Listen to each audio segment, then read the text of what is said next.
Chapter 155 Jujutsu Kaisen akhirnya rilis setelah minggu kemarin sempat libur. Dan setelah di chapter sebelumnya kita berfokus ke Kirara, di chapter ini kita bakal berfokus ke Hakari. Chapter ini sendiri kebanyakan cuma dialog antara Yuji dan Hakari. Di sini kita bakal ngelihat kepribadian dan sifat Hakari yang suka banget dengan yang namanya judi. Kita pun bakal tahu tujuannya bikin klub sabung. Nah, nggak cuma itu aja. Yang paling menarik di chapter ini adalah penampakan teknik kutukan Hakari sendiri. Jadi ada kejadian apa sampai Hakari ini memakai teknik kutukannya? Daripada makin penasaran, langsung aja kita mulai pembahasannya. Chapter 155 dibuka dengan pertemuan Yuji dan Hakari. Jadi sebelumnya Hakari bertanya ke Yuji, apa dia percaya kalau ada pekerjaan yang menghasilkan 1 juta yen per bulan cuma dengan bekerja 1 jam per hari?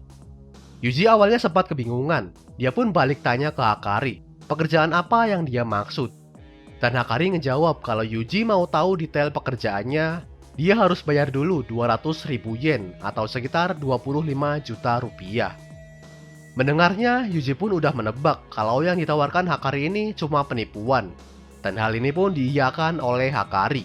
Di luar sana ada bisnis penipuan di mana si penipu berpura-pura jadi kaya dan menjual metode menjadi kayanya ke orang lain.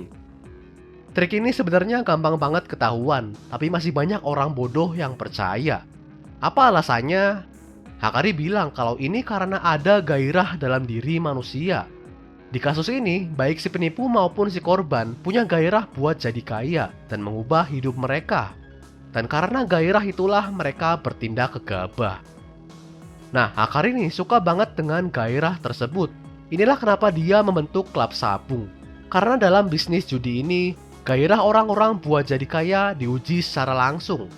Yap, obrolan Hakari dan Yuji dari awal ini cuma mau menjelaskan kenapa Hakari ini suka banget dengan yang namanya judi. Hakari juga punya pandangan kalau kehidupan manusia ini juga merupakan judi. Mereka yang nggak berani bertaruh besar dan mereka yang nggak tahu kapan berhenti bertaruh bakal tersingkir dari kehidupan. Hakari juga sempat diputuskan oleh pacarnya karena mereka nggak suka dengan judi. Padahal menurut Hakari, semua orang itu pasti suka berjudi. Yang orang-orang nggak suka adalah kalah dalam perjudian. Yuji pun bilang ke Hakari kalau ada juga orang yang cuma pengen hidup dengan tenang. Tapi Hakari menepisnya karena dia nggak pernah bertemu dengan orang yang seperti itu. Nah, saking cintanya dengan judi, Hakari juga berencana buat mengembangkan bisnis klub sabungnya. Dia punya ambisi buat mengendalikan gairah seluruh warga Jepang. Situasi yang terjadi di Jepang saat ini pun jadi kesempatan emas buat Hakari. Setelah keberadaan roh kutukan diketahui warga sipil, lembaga Jujutsu udah nggak berfungsi secara maksimal. Hakari pun berencana buat memaksa petinggi melegalkan bisnis klub sabungnya. Nah, untuk mewujudkan semua rencana ini, dia juga butuh Yuji sebagai bidaknya. Setelah Hakari menceritakan ambisinya, Yuji pun berniat buat bertanya sesuatu. Tapi tiba-tiba ponsel Hakari berbunyi. Di layar ponselnya ada 1 miss call dari Kirara. Nah, dari sinilah Hakari kelihatan mulai curiga ke Yuji. Hakari pun tiba-tiba menawarkan Yuji buat minum. Dan saat Yuji bilang kalau dia mau minum apa aja selama bukan alkohol, Hakari menimpalinya dengan ucapan yang seolah mengetes Yuji. Hakari bilang ke Yuji kalau Gojo Satoru juga nggak tahan dengan minuman beralkohol. Dan Yuji malah membalas, siapa itu Gojo? Yap, Yuji dengan polosnya pura-pura nggak kenal Gojo. Padahal nama Gojo Satoru ini harusnya udah terkenal banget di kalangan penyihir. Mendengar jawaban konyol Yuji, Hakari langsung membanting gelas yang dia pegang ke meja di depannya. Dia bertanya ke Yuji, kenapa dia pura-pura nggak kenal Gojo? Apa ini karena dia murid SMK yang sedang menyamar? Sebelum Yuji sempat menjawab, Hakari langsung melempar gelas ke wajahnya. Tapi dengan refleks yang cepat, Yuji berhasil menangkisnya. Dan di saat itulah, teknik kutukan Hakari beraksi. 2 papan yang menyerupai pintu kereta api muncul di samping Yuji. Pintu tersebut pun bergerak seolah mau menjepitnya, tapi dengan cekatan Yuji sanggup menghindar. Di situ Yuji terus membujuk Hakari buat mendengarkan penjelasannya, tapi Hakari nggak bergeming dan langsung menendang badan Yuji. Dan saat Yuji terpental, 2 pintu kereta api lagi-lagi muncul, dan kali ini Yuji berhasil terjepit. Hakari pun langsung memukuli wajah Yuji tanpa ampun. Dia bilang kalau telepon dari Kirara tadi adalah sinyal bahaya buatnya. Ini karena Hakari dan Kirara cuma berkomunikasi lewat chatting di Line, kayak yang kita lihat di chapter sebelumnya. Nah, saat wajahnya terus-terusan diberondong pukulan, Yuji kembali teringat dengan kata-kata Megumi. Keduanya datang ke Hakari cuma buat meminta bantuan. Jadi mau nggak mau Yuji harus bikin Hakari bersedia mendengarkannya. Dengan fisik kuatnya, Yuji pun mendorong pintu yang menjepitnya dan langsung menarik kerah Hakari sampai beradu kepala. Yuji meminta Hakari buat mendengarkan penjelasannya, tapi Hakari tetap keras kepala. Dia menolak mendengarkan Yuji karena dia nggak mau mendinginkan kepalanya. Sementara itu, adegan pun beralih ke atap gedung klub sabung, di mana Kirara berhadapan dengan Panda dan Megumi. Seperti yang kita bahas di chapter sebelumnya, teknik Kirara ini bisa bikin target yang dia tandai terpental menjauh ataupun mendekat. Jadi setelah Megumi berhasil menghadangnya di depan ruang monitor, Kirara pun juga sama-sama nggak bisa mendekat. Hal ini pun menciptakan situasi deadlock di mana Kirara, Panda, Megumi, dan Divine Dog nggak bisa bergerak. Nah, Megumi pun mencoba memanfaatkan situasi ini buat menjelaskan situasinya ke Kirara. Megumi bilang kalau dia datang bukan sebagai utusan pihak sekolah. Dia cuma mau meminta bantuan Hakari buat mencegah aksi terorisme Jujutsu. Dan segala kekacauan di Tokyo dan munculnya tirai di berbagai lokasi adalah buktinya. Tapi Kirara tetap nggak peduli. Dia nggak peduli dengan pihak Jujutsu karena dari awal merekalah yang menghukum Hakari dan Kirara. Nah, Megumi jadi penasaran ada masalah apa mereka dengan petinggi Jujutsu. Dan Panda menjelaskan kalau Hakari dan Kirara sempat bersitegang dengan petinggi yang merupakan tradisionalis. Tradisionalis di sini juga bukan cuma soal aturan di dunia Jujutsu, tapi juga soal teknik kutukan.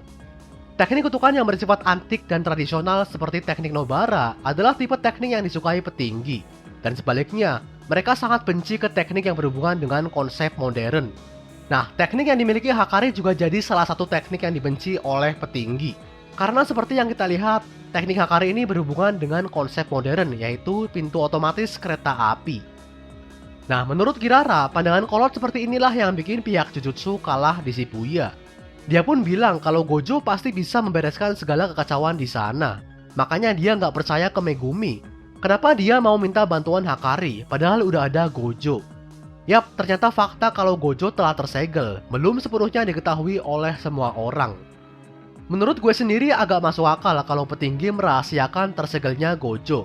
Karena pasti bakal banyak banget penyihir jahat atau pengguna kutukan yang berulah setelah tahu Gojo tersegel. Megumi pun bilang ke Kirara kalau Gojo telah disegel, makanya dia mau minta bantuan Hakari. Dan mendengar sosok penyihir terkuat kini telah disegel, Kirara cuma bisa memasang wajah manyun seakan nggak percaya dengan ucapan Megumi. Artinya mau nggak mau Megumi harus beralih ke cara paksa, yaitu dengan melawan Kirara langsung. Chapter pun ditutup dengan dipanggilnya Shinigami Escape Rabbit. Yap, seperti prediksi gue di chapter sebelumnya, Escape Rabbit ini bisa jadi lawan yang menyusahkan buat Kirara. Itu dia chapter 155 Jujutsu Kaisen. Highlight buat chapter ini jelas Hakari. Dari dialognya soal perjudian sampai pertarungannya dengan Yuji, kita bisa lihat kalau Hakari ini punya sifat yang ambisius dan keras kepala banget. Sekali dia percaya akan satu hal, dia nggak akan mudah buat berubah pikiran.